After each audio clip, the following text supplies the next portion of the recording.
En France, le président Hollande a donc annoncé qu'il ne se représenterait pas l'an prochain, un retrait qui redistribue les cartes politiques à gauche. C'est le fait du jour du 64 minutes.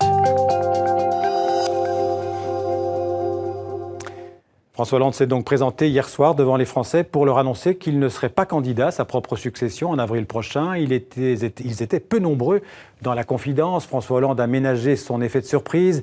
Une déclaration assez brève, digne ou lucide selon les points de vue. Un extrait de cette annonce de François Hollande. Aujourd'hui, je suis conscient des risques que ferait courir une démarche, la mienne, qui ne rassemblerait pas largement autour d'elle. Aussi, j'ai décidé de ne pas être candidat à l'élection présidentielle. Je le fais en prenant toute ma responsabilité, mais aussi en appelant à un sursaut collectif et qui engage tous les progressistes. Ce qui est en cause, ce n'est pas une personne, c'est l'avenir du pays. Je ne veux pas que la France soit exposée à des aventures qui seraient coûteuses et même dangereuses pour son unité, pour sa cohésion, pour ses équilibres sociaux.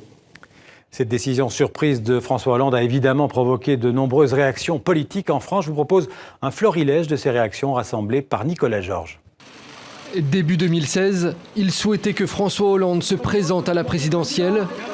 Depuis, Emmanuel Macron s'est lancé dans la course à l'Élysée.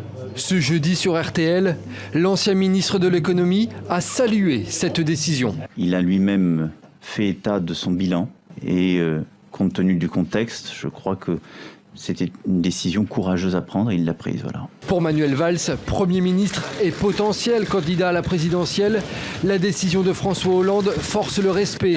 Manuel Valls qui s'est engagé à défendre le bilan du quinquennat. Un choix mûrement, longuement réfléchi. Personne ne peut en douter. Un choix qui n'était pas facile et un choix qui force le respect. À l'extrême gauche et à droite, réaction beaucoup plus offensive. On pointe surtout l'échec du quinquennat Hollande. Ce quinquennat s'achève dans la pagaille politique et la déliquescence du pouvoir. Ce soir, le président de la République admet avec lucidité que son échec patent lui interdit d'aller plus loin. C'est un énorme aveu d'échec. Et je crois qu'il ne faudrait pas que ça fonctionne comme une amnistie pour tous ceux qui ont participé à cet échec.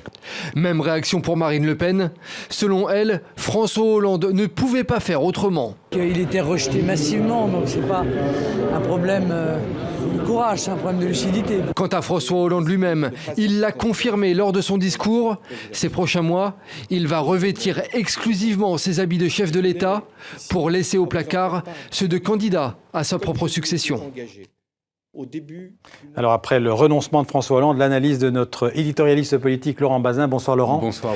Un président qui renonce à se présenter, c'est du jamais vu en France. Vous avez raison de le redire, c'est vrai que c'est historique. On a déjà vu un président démissionner au cours de son mandat. C'était Charles de Gaulle évidemment en 69. On n'avait jamais vu sous la 5e un président renoncer à briguer un deuxième mandat, donc à se présenter à l'issue de son premier. Ce qui s'est passé hier soir en vérité, c'est que François Hollande s'est rendu. Voilà l'impression que laissent ces images. Il a déposé les armes. Et puis, il s'est surtout rendu à une évidence. Il n'y avait plus d'espace politique, plus d'oxygène pour sa candidature. Ce ne sont pas les sondages, contrairement à ce qu'on entend dire parfois, qui l'ont fait renoncer. C'est l'état de la gauche, l'état de son propre camp et d'animosité de son propre camp vis-à-vis du président. Regardez la situation. Une dizaine de candidats déclarés à gauche, soit pour la primaire, soit en direct. 4 de ses anciens ministres s'apprêtaient à être candidats contre lui. Une primaire qui promettait d'être une embuscade. Ça allait être sanglant, la primaire, pour François Hollande. Et un Premier ministre, pour finir, qui a donc tordu le bras dimanche en menaçant de se présenter. Ouais. François Hollande était un homme seul, donc il a décidé de ne pas forcer la porte. Laurent, on peut dire que ça lui ressemble assez, finalement, François Hollande, ce départ? Écoutez, oui, j'aurais pas misé un copec sur le fait qu'il ne se représente pas, on va être très honnête. Ça a surpris tout le monde. Mais quand on y réfléchit, oui, est-ce qu'il voulait y aller? Bien sûr qu'il voulait y aller. Il rêvait du fameux trou de souris dont il a parlé tout le quinquennat à la Jacques Chirac, si vous voulez. On se faufile et puis on passe quand même. Est-ce qu'il a hésité? Sans doute également. Mais François Hollande, c'est un pur politique, si vous voulez. C'est quelqu'un qui regarde très froidement les situations. Il n'a pas cet ego surdimensionné qu'ont d'autres grands fauves politiques. Il a donc regardé froidement la situation politique et il a vu ce que je vous ai décrit tout à l'heure. C'est d'ailleurs cette lucidité froide que découvre et qui épate aujourd'hui jusque ses ennemis. On a entendu François Fillon. Et puis une dernière chose, si vous me permettez.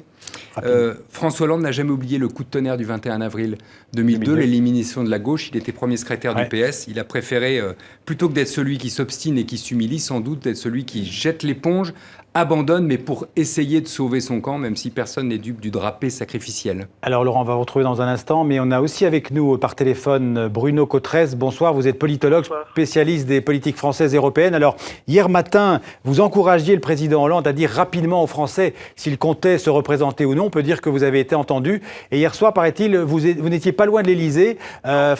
Voilà. François Hollande avait peut-être envie de se représenter, mais la pression était trop forte autour de lui. Je pense que la pression était considérable à la fois à côté de son Premier ministre Manuel Valls et côté de plusieurs des leaders du parti, bien sûr. Sans aucun doute, la décision de François Hollande, il a beaucoup hésité et sans aucun doute, cette décision a dû se figer il n'y a pas tellement longtemps, contrairement à ce que l'on dit, où on dit qu'il y a longtemps qu'il a pris sa décision. Non, je pense qu'il a vraiment sincèrement hésité et que beaucoup de signes étaient venus depuis 1 mois et demi ou 2 mois avant la publication du livre Président, ça ne devrait pas dire ça. Beaucoup de signes étaient venus. Le discours de Wagram, par exemple, qui semblait indiquer qu'il était vraiment dans une dynamique de candidature. Bruno Cottresse, on peut penser seulement que l'électrochoc d'hier soir suffira ou ne suffira pas à ressouder la gauche française ou les gauches françaises, faudrait-il dire ?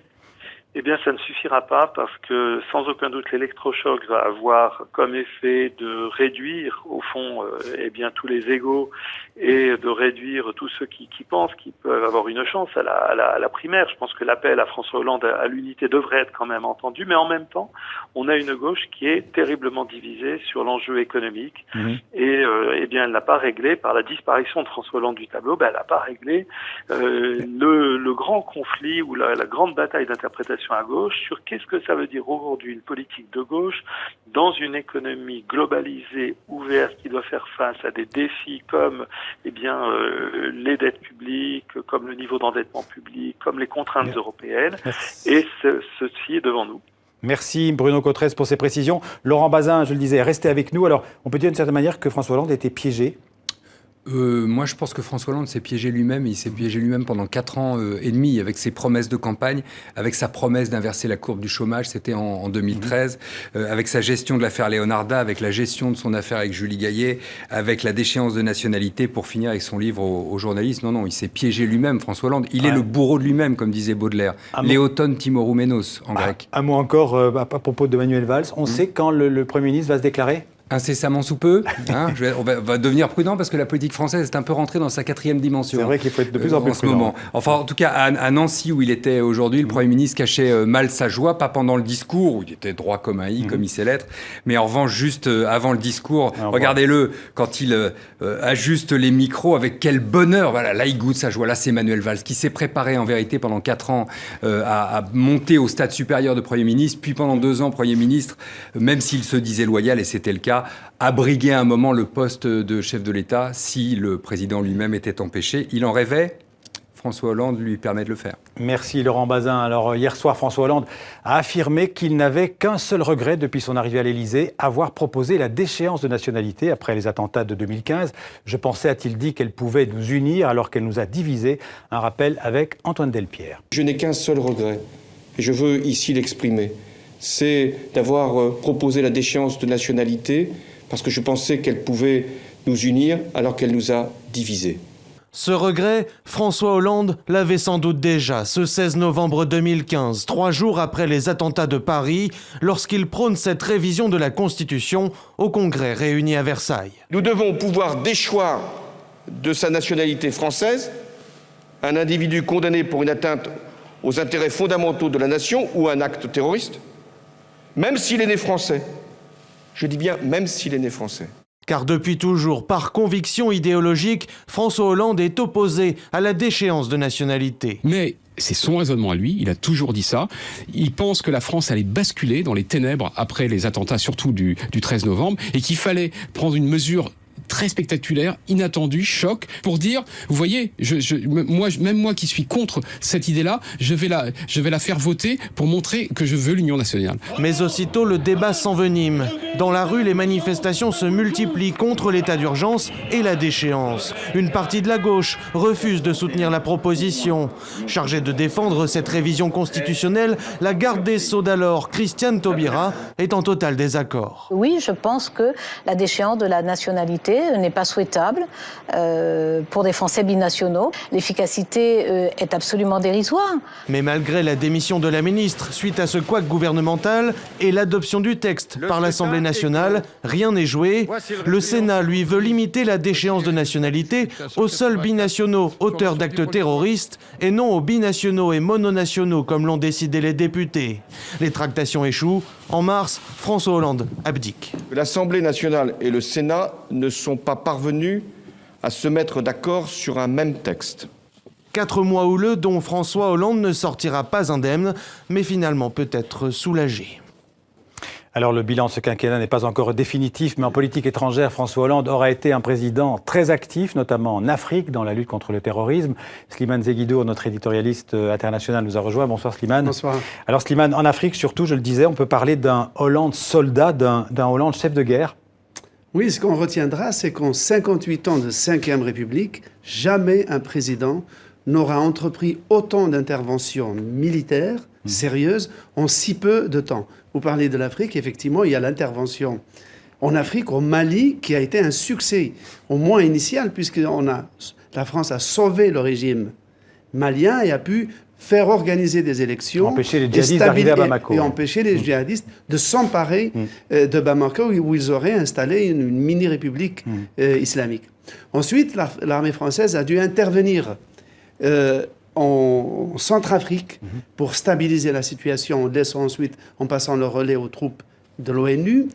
Donc sur ce plan-là, il a sollicité l'appareil militaire français au maximum. Ensuite, ça a été le tour du Moyen-Orient, avec l'engagement en Irak, avec l'opération Chamal. Et là aussi, la marine, l'aviation, les forces spéciales ont été utilisées au maximum de leur capacité. Cela pour les succès, disons, ou les engagements strictement militaires. En revanche, sur le plan diplomatique, le Moyen-Orient, le bilan est plus que mitigé. Parce que pour la Syrie, ils voulaient intervenir militairement, les Américains ont freiné. On peut dire que là aussi, il y a un refroidissement des relations avec la Russie, que ce soit sur la Syrie que vous venez d'évoquer et aussi sur l'Ukraine.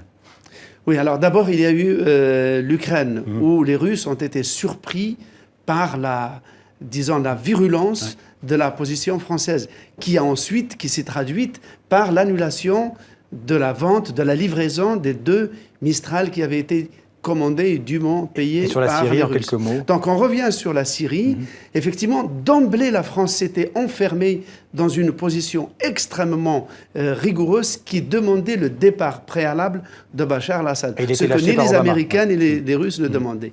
Et le résultat, c'est que c'est cette dernière option qui a été maintenue. Merci Slimane. Le renoncement maintenant de François Hollande vu d'Allemagne. On va rejoindre David Philippot à Berlin. Bonsoir David. Comment est perçue cette non-candidature de François Hollande en 2017 ? C'est la surprise aussi à Berlin ?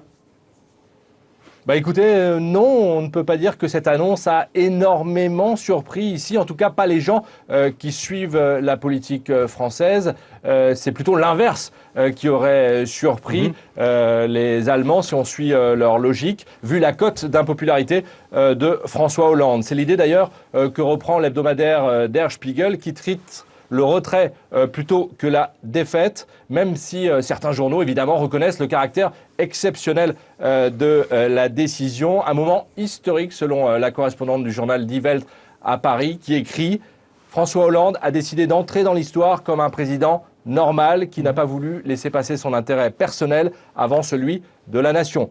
Alors évidemment, d'une manière générale, les commentaires sont moins amènes.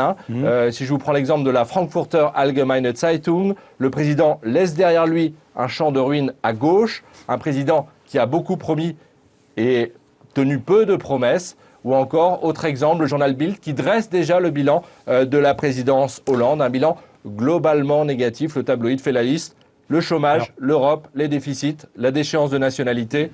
et sa vie privée. Alors David, on sait que la chancelière Angela Merkel n'est pas de la même couleur politique que François Hollande. Est-ce qu'elle a déjà anticipé, la chancelière, une victoire de la droite en France et de François Fillon ? Effectivement, vous savez, les Allemands en général et la chancelière en particulier, qui suit effectivement de très près la vie politique française, misaient très peu sur les chances de François Hollande.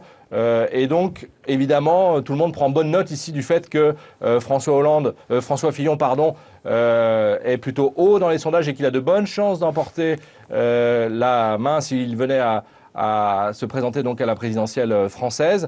Et Angela Merkel, qui déteste être prise au dépourvu, a d'ailleurs envoyé son émissaire dès cette semaine, Peter Altmaier, son bras droit, pour sonder les intentions réelles du candidat Les Républicains. Et beaucoup de journaux, les milieux d'affaires, le parti évidemment conservateur CDU, placent beaucoup d'espoir en lui, car il pense qu'il est capable de mener les réformes dont la France a besoin d'urgence. Merci David, en direct de Berlin. D'autres infos encore et un dossier complet sur la non-participation du président sortant à la présidentielle lundi prochain sur notre site tv5monde.com.